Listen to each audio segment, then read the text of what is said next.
కుత్బుల్లాపూర్ నియోజకవర్గం సుభాష్ నగర్ డివిజన్ సుభాష్ నగర్ నల్లపోచమ్మ ఆలయంలో ఆలయ కమిటీ ఆధ్వర్యంలో బోనాల ఉత్సవాలు ఘనంగా జరిగాయి.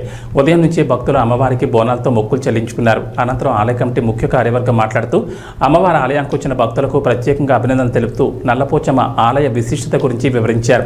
ఈ బోనాల ఉత్సవాల్లో నల్లపోచమ్మ ఆలయ కమిటీ ముఖ్య కార్యవర్గంతో పాటు స్థానికులు భక్తులు పెద్ద సంఖ్యలో పాల్గొన్నారు.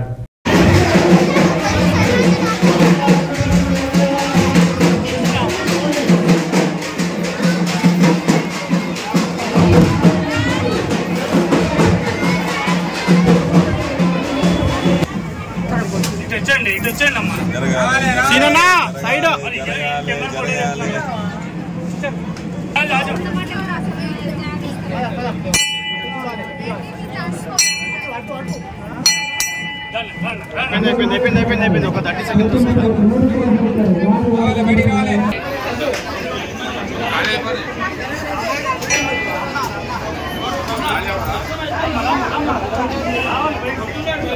మీరు ఈడెందుకు కూర్చున్నారు?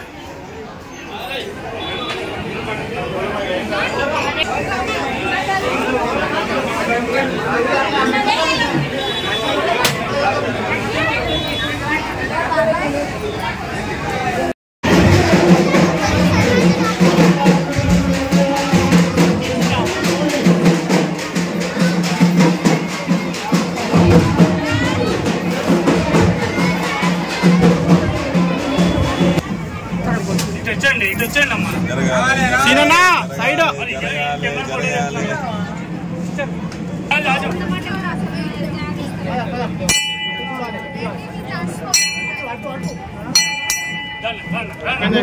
అయిపోయింది ఒక 30 సెకండ్స్.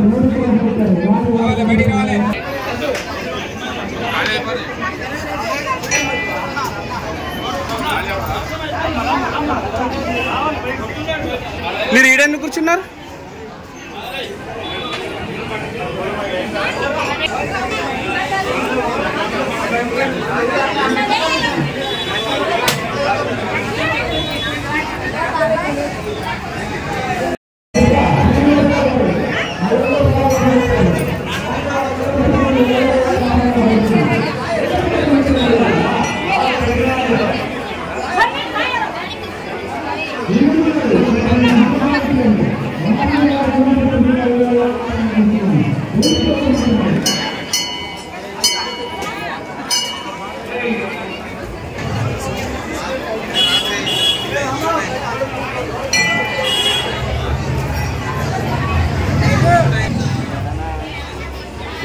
మైక్ ఓట్ దగ్గర ఉందా?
గ్రామదేవత అయినటువంటి పోచమ్మ తల్లి బోనాల జాతర ఎంతో అంగరంగ వైభవంగా గత 36 సంవత్సరాల గురించి 37వ సంవత్సరం ఎంతో అంగరంగ వైభవంగా గత ఉదయం నుంచి కూడా గత 15 నుంచి కమిటీ సభ్యులందరూ కూడా ఏకతాటిగా కంకణ కట్టుకుని అమ్మవారి పూజా కార్యక్రమంలో తెల్లవారుజామున 3 గంటల నుంచి కూడా అమ్మవారికి ప్రత్యేక పూజా కార్యక్రమాలు, అనంతరం అమ్మవారికి అభిషేక కార్యక్రమాలు, అలంకారంతో భక్తులందరికీ కూడా అమ్మవారు దర్శిస్తారు. చల్లని తల్లి, చక్కని తల్లి, అమ్మ అంటే నేనున్నానే అంటే మన అమ్మ చల్లని తల్లి మా పోచమ్మ తల్లి. అలాంటి బోనాల జాతర ఎంతో అంగరంగ వైభవంగా భక్తుల పోరాటంతో మేళతాళాలతో మంగళ వాయిద్యాలతో ఎంతో చక్కగా అమ్మవారి కార్యక్రమం ఎంతో దిగ్విజయం జరుగుతుంది. చల్లని తల్లి, చక్కని తల్లి, అమ్మ అంటే నేను ఖచ్చితంగా కూడా పైకే తల్లి మన పోచమ్మ తల్లి. ఎంతో అంగరంగ వైభవంగా బోనాల జాతర ఎంతో చక్కగా జరుగుతుంది. అలాగే వరుణ దేవుడు కూడా మనకి ఎంతో చక్కగా వరుణ దేవుడు కూడా కనిపించాడు కాబట్టి భక్తులందరూ కూడా అధిక సంఖ్యలో పాల్గొని అమ్మవారికి మొక్కులు సమర్పించారు. వారందరికీ కూడా అమ్మవారి ఆశీస్సులు ఉండాలని కోరుకుంటాం. జై పోచమ్మ తల్లికి.